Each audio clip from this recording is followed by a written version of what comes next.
Okay, we are going to put this over here. There we go. Thank you, Ray. So that help? Everybody go to the dark? Okay, kids, I know I said you can touch the stuff, but parents can too. Adults can touch it too, not just you guys. That sound fair? Okay, good. All right, so where we are tonight, we are going to be looking at three places. The Dead Sea, really not a lot of biblical things that happen at it, but around it, there's a lot. And then we're going to be seeing Ein Gedi, and we're going to be seeing a place called St. George's, which doesn't make a lot of sense, but you'll hear it in a second. It'll make sense when we see it. So where we were, here's your Dead Sea down here. Now, some things about the Dead Sea. One of the problems you have in Israel is water.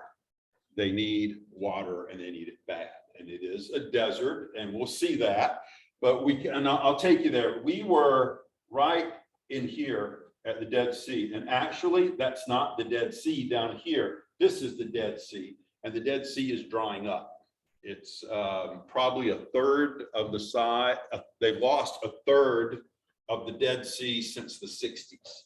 So it's going down dramatically. And it's not just the, what do you call it? Evaporation.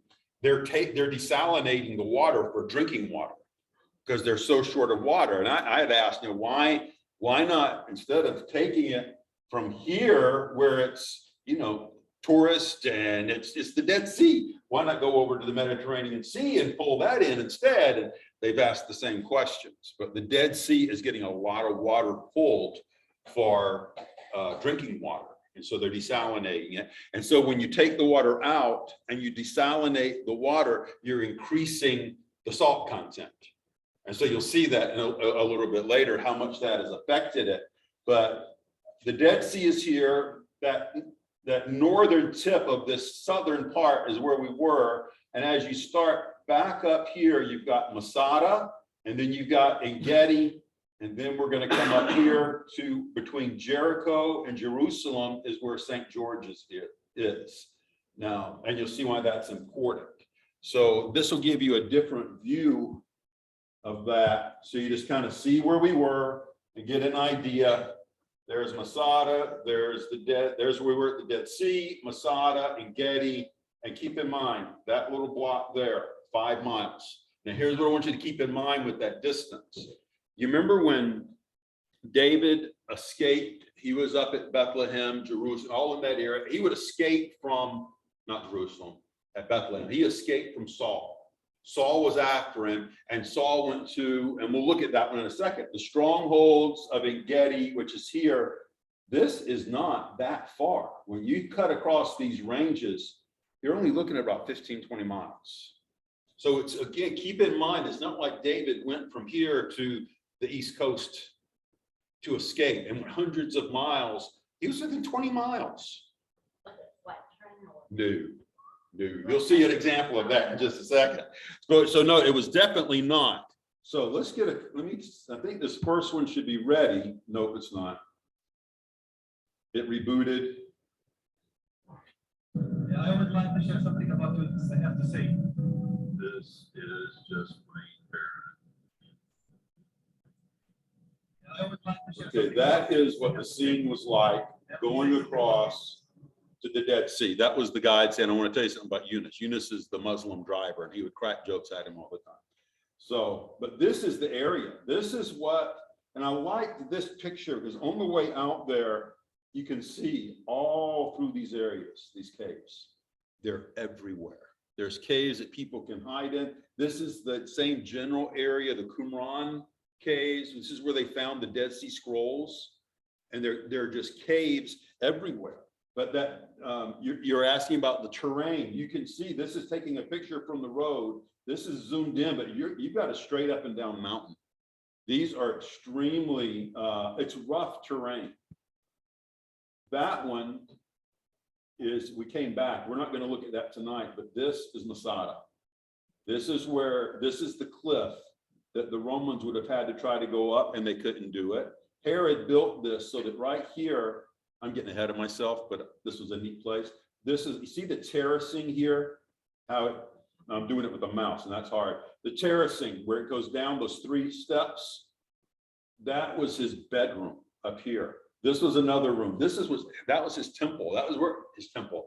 That was his palace, where Herod basically went up here. He made this area so that he could escape because he knew the people hated him.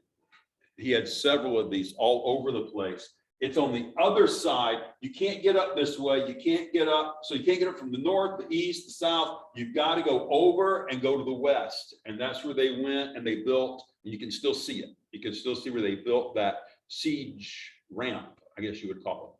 So that's on the other side where they tried to come in. And I'm getting, okay, I'm not going to spend a lot of time on Masada because there's a lot to talk about there. But that's a close-up, more of a close-up view of it. Okay. That, I put it as emotional, but this is from, yes, I know it was not suffering. This is the view from the motel room. This is what this place is made like. This, I took this just so you could see the beauty. It's a desert beauty, like 16 floors up, and this is down the other way. This is the Dead Sea. So what you have, because that Dead Sea is compressed so much, what has happened is they've made, what would you call it? I'm trying to remember the words.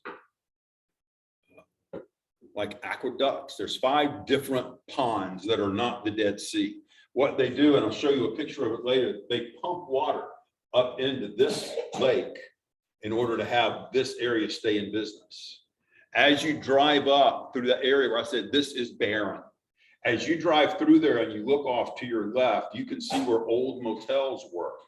And now past the motels, they used to be on the coast. Now you've got about a quarter half mile that you'd have to walk, and those places are just shut down and in shambles. So it's really that part's getting to be rough. So they pump the water up here so people like us can still go and be at it. So that's kind of this is what the Dead Sea area is now like. And keep in mind, the Dead Sea, this area is 1,400 feet below sea level. And just to give you an idea of what the terrain is like, remember a minute ago you saw Masada. As you climb to the top of Masada, you're 128 feet above sea level. So that's how far down this place is. And it makes a difference in the temperature. The lower you go, the hotter it gets. It was scorching down here. I mean, easily 105, 110. And it was exceptionally hot. And so that difference, as a frame of reference, you hear about go up to Jerusalem. At night, there's like a 15, 20 degree difference between Jerusalem and here. In the daytime, it's worse. So you've got it shows you a lot of what this area is like. So this one, again, this is more of the tourist area. We went there in essence to rest a little bit in the middle. Yes. Was it harder to breathe down there? I didn't have trouble. I just had a leather nose because I didn't have a hat on. So it was just, I was burned pretty good, but but that's what's happened here. It's just so hot. And this aquifer, I think is what they called it. This area is one of 5 artificial pools. So that gives you an idea. That's what I did. Yeah. Okay. So that is me floating in the Dead Sea. Yes, I did go there. I made a mistake, a big mistake. I started sweating and I reached up and did this. And then I kept in the water. When my sweat came back and went down, it tears your eyes up. It's nasty. Here's the neat thing. Usually when I float, I'm about that far underwater. So you can see you're above water when you're floating. And then I needed to get up, and you can sit up. I'm not on the bottom. I'm just sitting up in water. I mean, the water floats you. So it's really neat. And what's really fun is when you try to if you want to stand up in the water, I'm sorry, I'm going off a little bit with this because it was interesting, but if you want to stand up in the water, you usually just put your feet down, lean forward, and you stand up. When you pull your feet down, the water literally throws your feet back up. To get up, I rolled to my side, curled up and twisted and then pushed my feet down really hard. And even when you take a step and try to walk, your foot will start throwing itself up out of the water. It tries to eject you. It's really neat. It's really neat. Kinda hard to drown in there, huh? You could not. You could not, if you were to try, you could not drown. They did have some submarines they specially made to go in.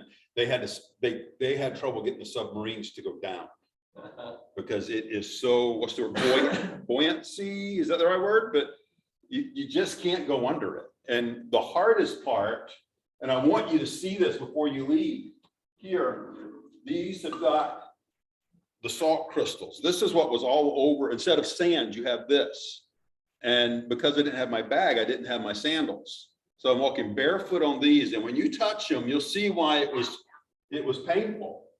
And I want you to touch those, enjoy them. And it's, How deep is it?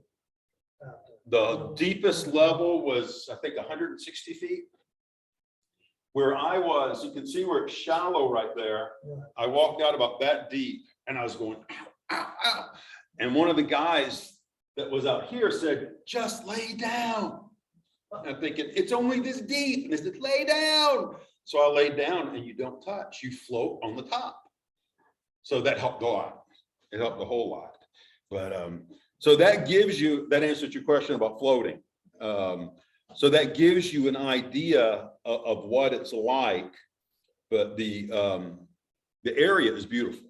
So nothing can live in there. No. Nothing lives. Now we're going to get back to that because that is a huge, huge deal. Because, and keep that in mind, nothing lives there. Okay. Right. Well, it's called the Dead Sea for two reasons. One, nothing lives in it. Two, it takes in, but it never gives out. And that's kind of like with people in some ways. People are, and I'll call us dead.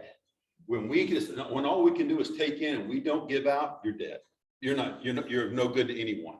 We need to be giving out. We need to be, using our lives to serve Jesus.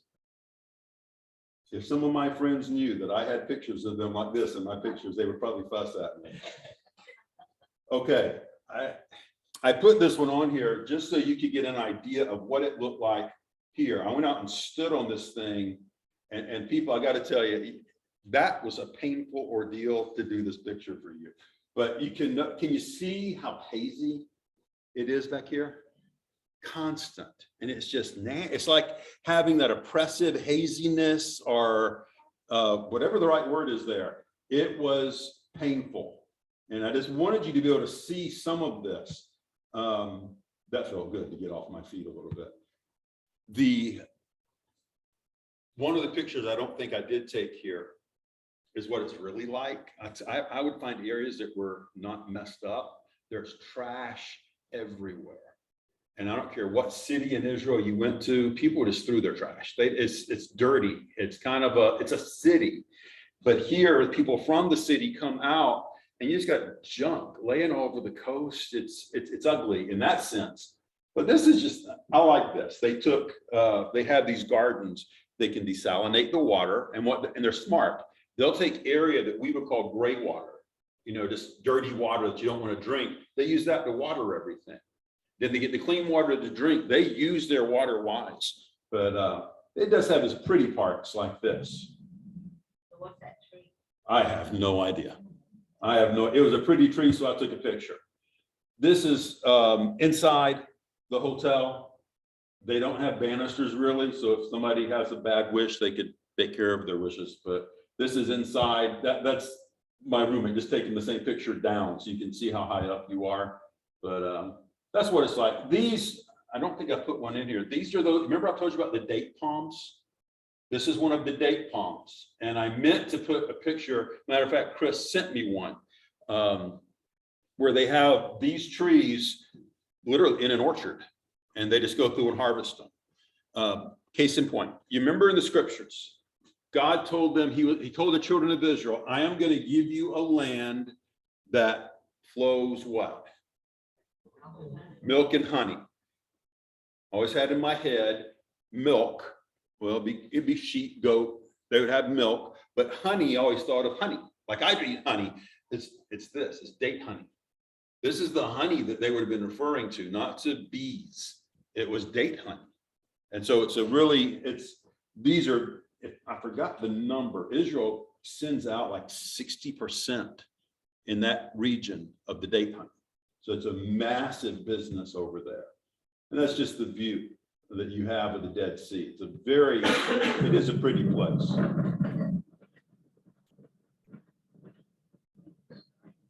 It's like a blue-green. Boy, that's it. Right? That's the motel there. That's where we're walking. This is where that video came from that I sent to you.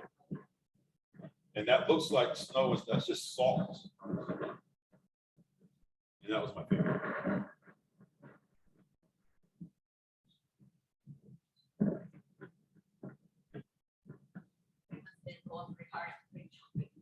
Always.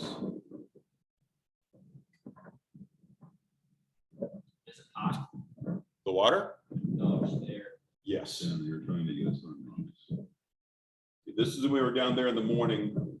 We got sunrise pictures over Sea of Galilee. We wanted one here, but that haze just made it so nasty. Looks like coral. It does. When you touch this,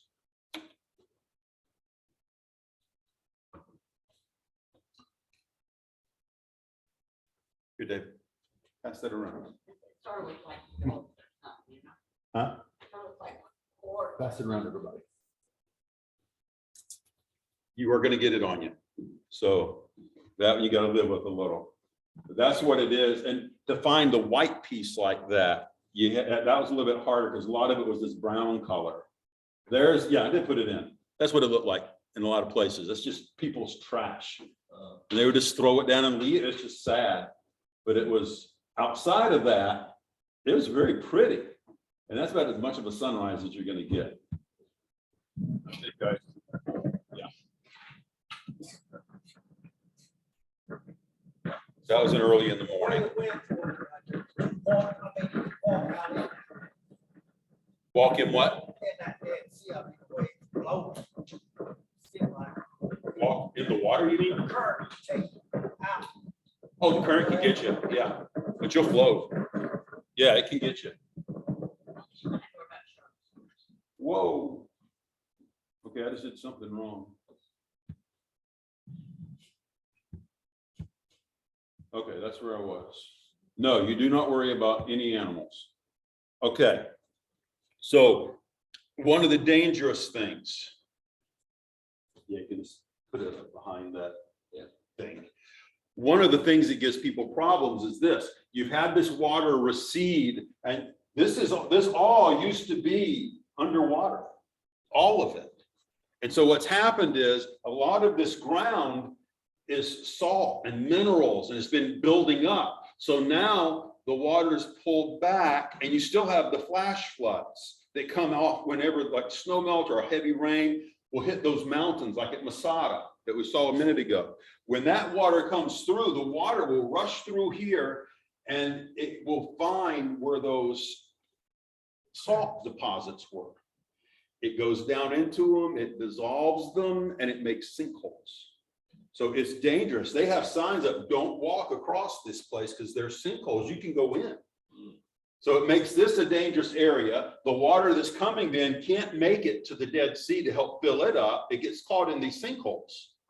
And so it's a dangerous place. I think this is, if you look right there, see this little strip?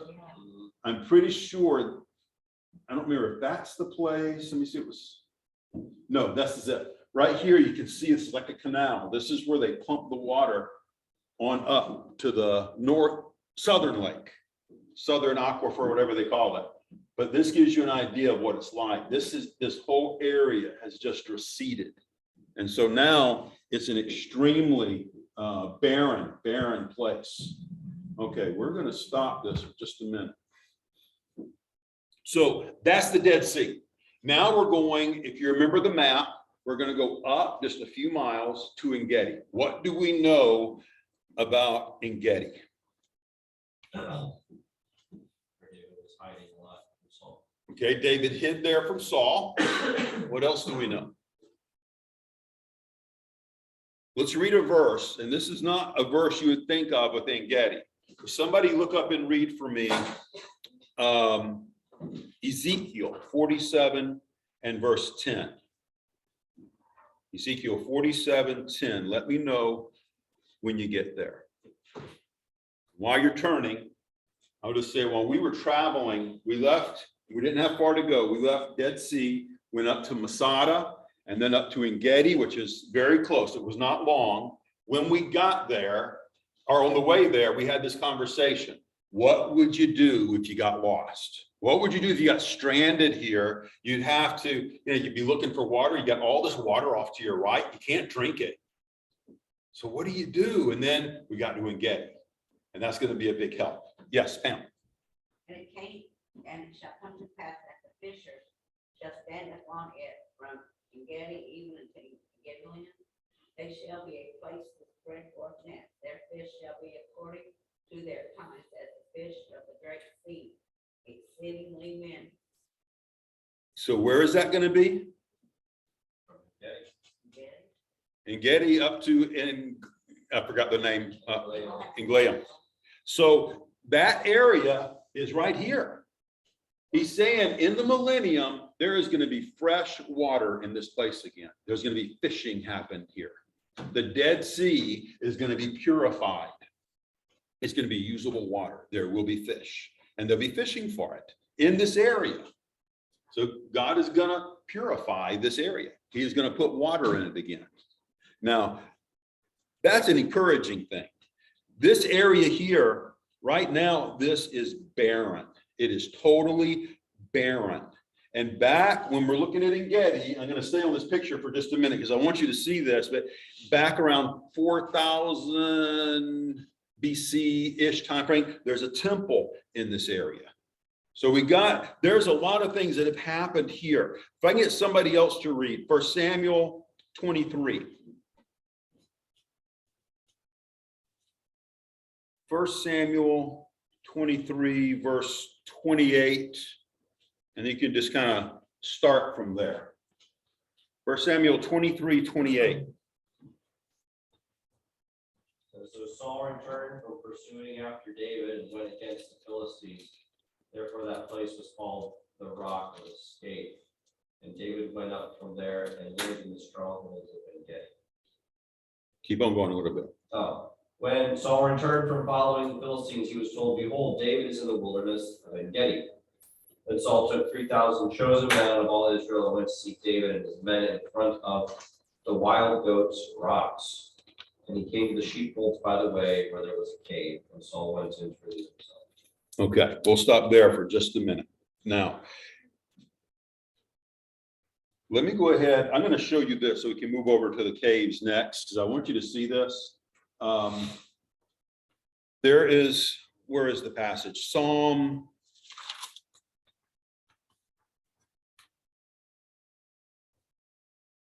42, verse 1. Someone else read that for me. We'll keep that place in 1 Samuel, but Psalm 42 and verse 1. I had this video first, so it was kind of out of order. I apologize. Who has Psalm 42, 1? Go ahead. As the heart panteth after the water brook, so panteth my soul after the water. What is a heart? Awesome. Okay, as the deer pants after the water, what you're about to see here is the heart. It's the deer, it's a mountain goat. That's what they are. So as we pulled in to En Gedi, our guide yelled out to us on the bus, look, there's a whole herd of them. And so we stopped the bus fast. Obviously I got off fast, so you'll see that, but that's not what I wanted. There we go.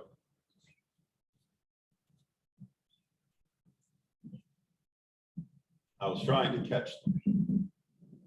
Yes, there's a fence there. That's a construction fence. This is not like a preserve, a reserve, or whatever you call them. This is, they're just in the wild.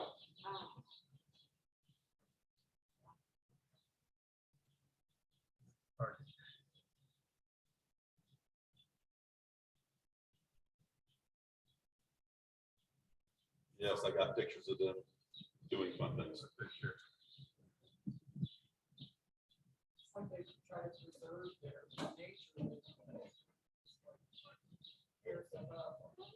They hunt them. I don't think so. I don't think so. They might in that area. I don't know. I didn't ask that. I was thinking of shooting one. They're not big. They're, yeah, they're goats. They're mountain goats.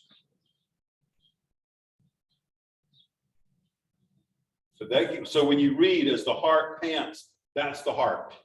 That's what he's talking about. And the thing with these, with that verse, when he said they pant after the water brooks, around here we have white-tailed deer. What the deer will do is they can eat the leaves and their bodies pull in the moisture from the leaves. They can get their moisture intake from green leaves. These ibex, they can't. They have to have outside water or they'll die. So they have to have a straight water source into their body. They don't absorb it from the food. So because of that, think of that as you read that passage, as the deer pants for the water, they've got to have it or they die. That's how my soul should be thirsting after God. If I don't have God, I'm going to die, just like these things are going to die if they don't have the water source. So I really was thankful to be able to get this, this view. I took this one because if you can see, which you may not be able to, let's see here. You see the tree there? The bin tree? No, these were our two bins. So we had to get our guys with the bin tree. This man, I'm very thankful for him. He was the one who made it possible for me to go on this trip. Then he helped pay financially for us, a number of us to go. So, okay, on the way in to Ein Gedi, I want to try my best not to get ahead of myself. The passage that Pete was just reading, where David was in these strongholds, this is exactly what he was talking about. As you go in, these caves, we were walking down, say this way, towards the spring. This whole area, there was a river, a little river next to us, and then this place shot straight up, and there was cave holes everywhere. Now, some have asked them, how did they get to them? Well, if you look, you see all these rock slides. It's been 2,000, no, since David, 4,000, 3,000. I'm losing my time frame. Let's say 3,000 years. They've had all the rock slides. I don't know what it was exactly like then, but those same caves, they were there. The caves were there the whole time. So this is where David would hide out. And this is just different pictures all down this path. The path was probably a couple of 100 yards long. And these caves are everywhere. This is on the way up to Ein Gedi, David's stronghold. We're trying to get pictures as we go across all these caves. You didn't get it going in any. Can you guys see? You can't hear that, can you?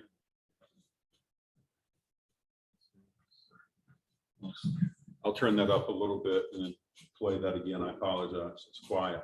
This is on the way up to Ein Gedi, David's stronghold. We're trying to get pictures as we go across all of these caves. You know, the hidden caves. This is in some areas that have been in. Awesome. Okay, and keep in mind, you remember we said a minute ago, Ein Gedi over to Bethlehem, only about 15, 20 miles. Most likely, this is where David would have brought his sheep. When he was the shepherd over in Bethlehem, you could take sheep over here to this freshwater source, beautiful area, find new pastures. This is an area they believe he probably came. This would have been his stomping ground. So when Saul came to get him, David knew exactly where he was. He knew where he needed to be. He knew this area and he knew what was happening with it. So this was an encouraging thing to look at, to think that, you know, David knew exactly what was going on here. So I tried to zoom in on some of these and just give you a good idea. I am hoping and you can't see it well, if you look close, right in here, there's some little animals. I am zooming in. Oh my, this is probably 50 yards away, trying to zoom in on this picture to these animals. You know what, before I start there, let me just say one more thing. Is that your eyes shining? Huh? Is that your eyes shining?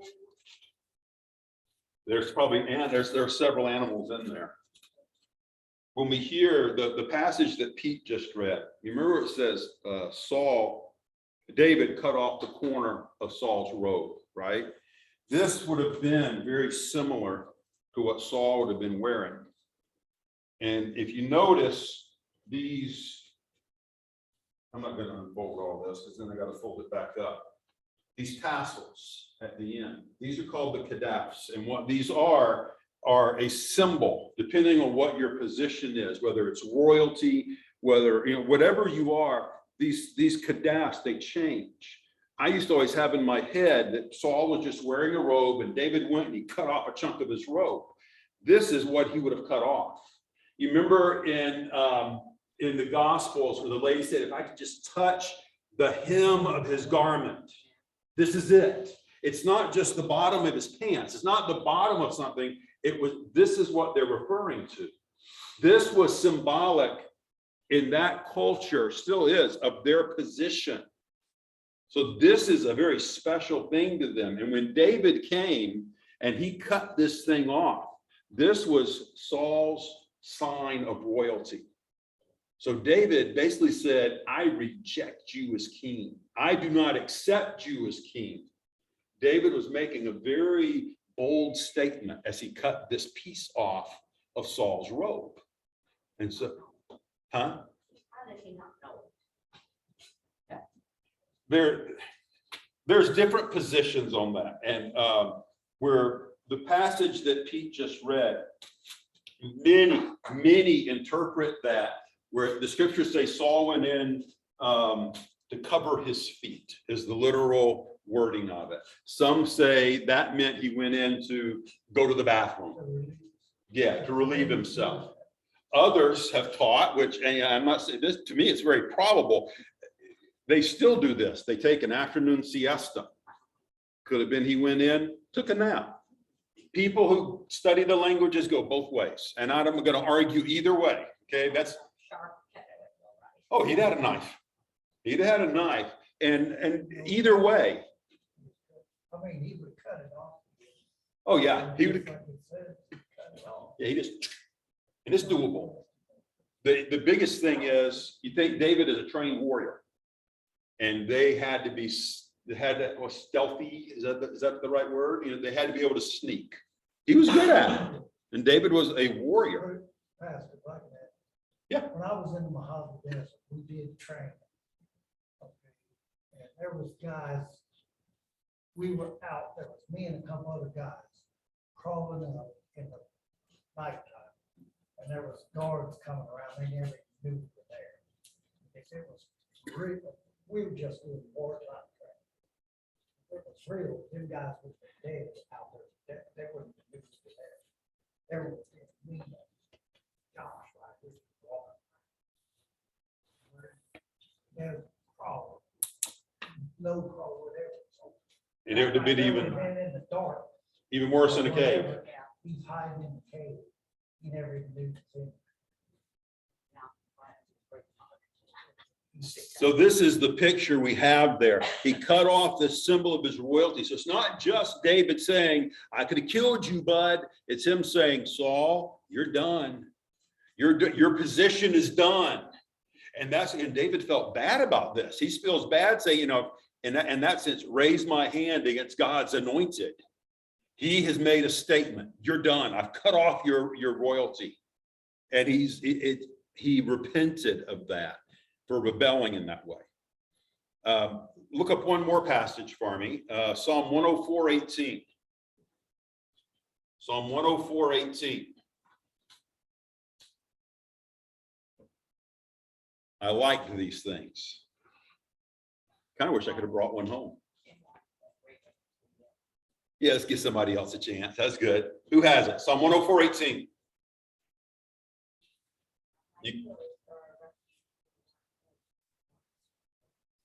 High hills for the wild goats. There's your ibex. The conies. Today we call them, what is that word? Hyrax? Yeah, hyrax. And that's what's hiding in those rocks. And they're everywhere. So don't worry. You'll see them. This thing here is the waterfall. There's these conies up here under the rock. If you choose a smart place to live and get hit by flies again, there's the spring of Ein Gedi. The Israeli government also takes that water. Running right up As soon as it runs into the off caves. before the river, they're sucking it out. They're using that water too. And that water's been running thousands of years.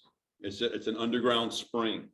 But that's the water that's running. Now, where we were, as you walk up, I would say the area is smaller than this room, where you'll go off on a little, like a boardwalk where you can gather your people together. We had 20 people spread around. You get back up on the boardwalk, but it's really close. It's before here to the auditorium. So that gives you an idea of how close this is. And then as we're standing there talking, I noticed down to my right, okay, I'm missing him. There he is. See him? That's one of them. That's one of the conies. And so I'm thinking, I'm not going to be able to get any closer. Well, there he is. It's a little rodent. Yeah, they're cute. Obviously, I like these. I had a number of these. I'm sorry, Al, can you see? Yeah.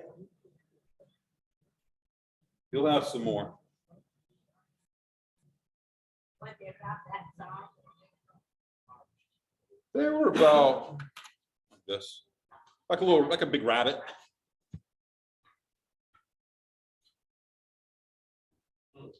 That's a different, this one was on the other side of the rock. So I'm thinking, whoa, these things are everywhere. They were everywhere. So these two are like 3-4 feet apart.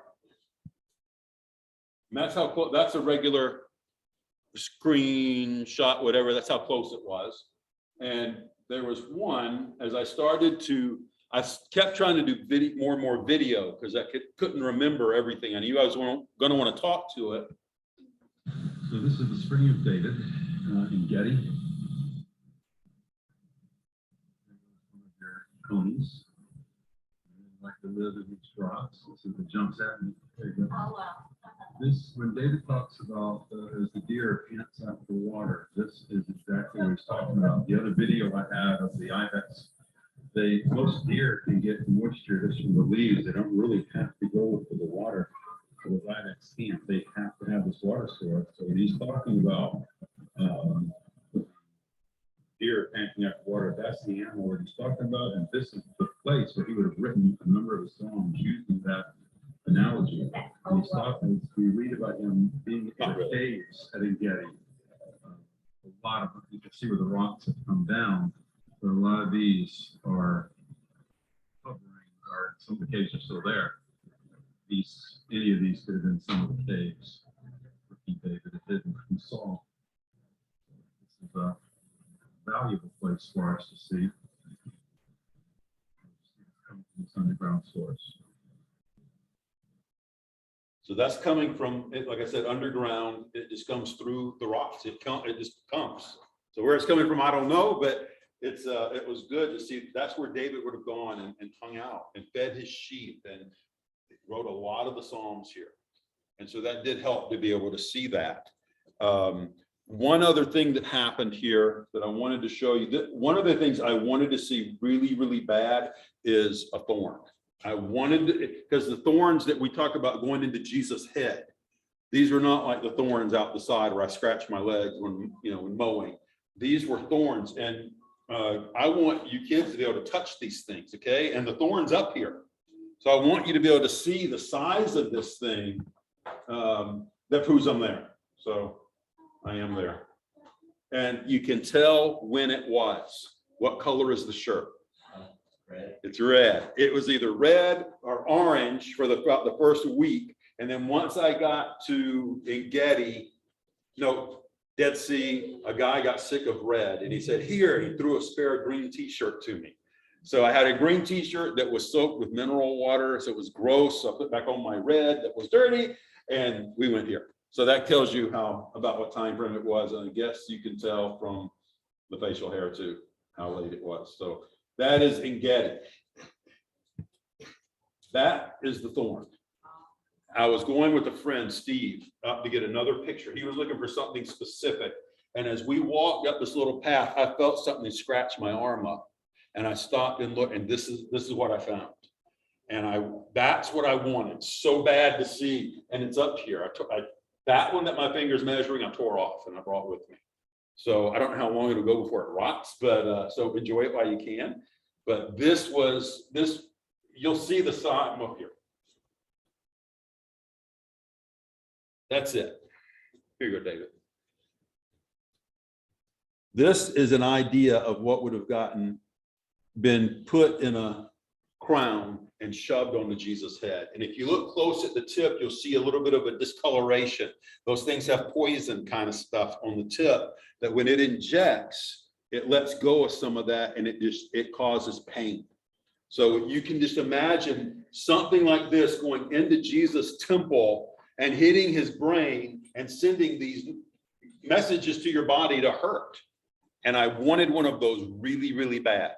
So it was for me, that was a find.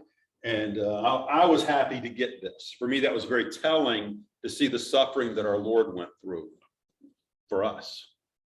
Any questions on this part? Type of locust tree in the southern part of the United States got the orange one. Oh, really? Okay, I didn't know that. I didn't know that. Now, I didn't notice they have locust trees there. They have, and some of the pods are here. I don't know how long those will last. Some people think those are what Elijah ate when it says locust. There was these locust pods. Could have been, but I think it was the bugs. But it could have been that he ate some of these too. But they were they're heavy on the trees. And when we get to Jerusalem, we'll see those. Did you get to see that, Ray? Okay. Okay. You get to put it on that cotton ball. So that one I was excited for. I really wanted one of those to go with me. Okay. Any questions on Ein Gedi? Because we're going to move over to St. George's. Nothing? Okay. I got a question, like, what is that? This one? Yeah, was it hard or was it loose when you walked on it, you know what I mean? Oh, where we were? Yeah. Rock. Rock. Rock. You can twist an ankle easy. It's hard walking and it's just all rock. And I tried I'm going to play a video clip from this and you're not going to be able to understand a word I say. One guy did a video and he was doing this and he didn't have long hair, but his hair was going up. I mean, it's windy. Now, this area is between, remember I pointed on the map and I showed you Jericho to Jerusalem. And where do we hear about the Jericho-Jerusalem road? That word, that comes up in scripture. Who took that road? Well, when we have the story of the Good Samaritan, the man, Jesus uses this example and he says that he went up this road. He went up the Jericho-Jerusalem road. So when he said that, the people listening, this is exactly what they're going to be thinking of. It would have been in their heads. And it's good for me in the sense of saying, okay, this is what he's talking about. Now, we took a highway. We're on a road that is, and this is a side thing. When they say go up to Jerusalem, have you ever been on a road going up a nasty hill and the car is gearing down, the car is struggling, the bus was struggling up this hill. You are going up and it is a steep climb. So when they say that, they mean it. But the thing I want you to notice is right here. You see this path? It's coming here and you'll see it better in a minute on the video part. That is the original Jericho to Jerusalem road. That's what the people would have traveled. They walked it. Now, can you see down in here? is built into the cliff, or right on the cliff. That's a monastery. And that monastery is Greek Orthodox monastery. This place, if I understood right, as I was looking at this, it's an active monastery. There's one guy that lives there. It has been ran by one guy, if I'm reading right, from 1830 to the present. It's been run by multiple one guy stints. The first one from 1830 went to 1910. 80 years of being there. I couldn't handle this. Me, I'm a people person. I cannot handle being alone like that. That would drive me batty. But this is what's going on now. Before it's been rebuilt. Originally, monks had lived in these caves that are all in this area. Monks lived in there because of what they thought this area was. So they lived in there around the 4th century, and then they built this monastery in the 5th century. In 614, Persians came through and killed 14 monks who were living there. So they took over and they destroyed it. And they say, I don't know, that this thing has multiple, you can kind of see multiple layers, levels. In one of those, they have the remains of the 14. Whether it's accurate or not, I don't know. But they say that's what's there. People claim, and this is where you have to be careful, they claim this is the place where God took Elijah when he was fed by ravens. And I'm going to say, I don't believe that's true. Because as you read the scriptures, the Bible in 1 Kings 17, we don't need to go there for sake of time, but it says that he was east of Jordan. This is west of Jordan. So it doesn't make sense that this is where he would be. But this is an area where they think that happens. I say they're wrong. It's also, huh? But don't know where it's at. That's the hard part with it. Yeah. Now, they also say they think this may be where he fled after he killed the prophets of Baal. Maybe. We don't know. But this is why this area is so kind of built up, and it's not like you have a lot of tourists. You can go over here and take a donkey ride to get down to it, or you can hike it. This is it's a harsh area. It's a rough area. We didn't go anywhere near that. Again, sake of time, I'm not going to go to this passage. You know the passage, you can look it up. Luke 10, 25 through 27. The man was traveling this road, robbers got him, and the Samaritan came along, took care of him, etc. They would have known this area as being the area to get ambushed. It is a terrible area. Now, let me go through this video. Just watch your ears. I don't know what's going to happen.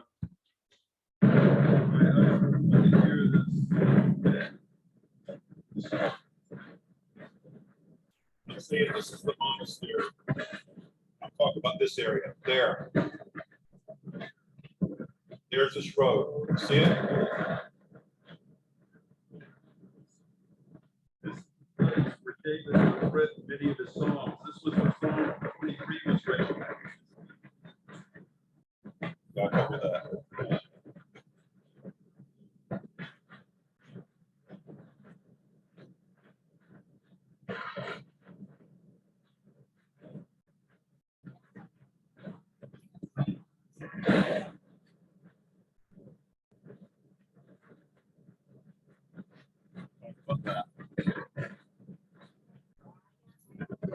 Very. Here, this Samaritan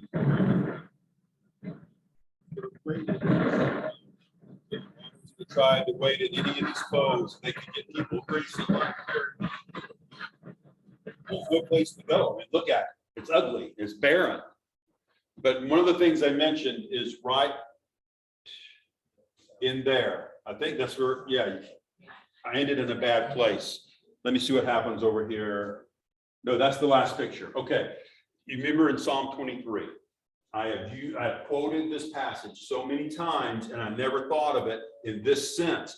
When David says, yea, though I what? That is the valley of the shadow of death.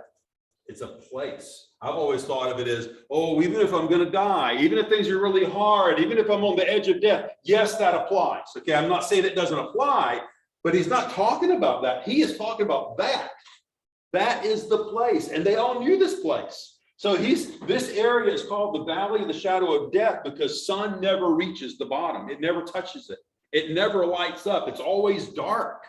Because of the angle, because of the depth, the sun never touches the bottom of this place. And he said, even if I have to walk through this place, and they didn't want to go down to that place. It's hard to get down. It's a rough terrain. He said, even if I am in this place, I'm going to fear no evil.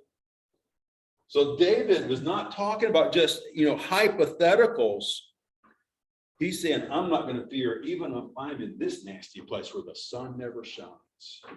Even if I'm in a place where let's use that phrase in our terminology, we want to have the light of the Lord. We want to have his presence is what, light always is talking about his presence. This would be like where there is no light. Even if it's like, God, I can't even tell you're there. I am not going to fear. We have no reason to fear because we got Jesus with us. We have his constant light, his constant presence. And that area, it was nice to think that this was a real place he's talking about, not just a theory, not just that's not theory, is not the right word, like a metaphor, an example. He's talking about a place. And the next time you think about the Samaritan and him being attacked by robbers, you could put this picture in your mind and you can see, if you're traveling down this road, all someone's got to do is hide around this corner and jump you. It is so easy. And they did it a lot. And that is the road. I'm not saying that's the section of the road, but that is the road that Jesus is referring to. So that is I said St. George's because that's the name of that cathedral thing down there. But this is the area that we had seen. Questions, comments? That's a big monastery. It's How does huge. one guy live there? I don't know. And again, the way I read it, it was one guy.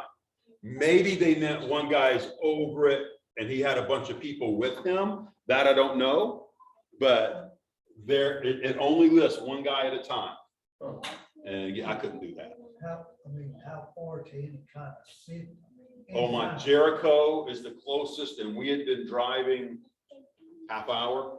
I'm just saying for food, that guy's there by himself. Bust it in. It is a very out of the way place. My concern would be water. Because I don't know what it would be like over there to be able to get water into this area. I don't know how you're going to get it. Now, I would say at the bottom of this, there's probably a stream. There's probably something that's constantly running and maybe they have a pipe at the pump. I don't know. I just don't know. We didn't get to go over there. They could. There was, this is a branch of Nestle and that's Aramaic. And by the way, that looks clean, but once you mix up all the crud that's stuck on the bottom, this is another thing, but that's what the Jordan River looked like. And there's one of the rocks out of it, but it was disgusting. So and people were getting baptized in it. It was gross. That's Is that in why. the West Bank? No. What's that West Bank? You know what?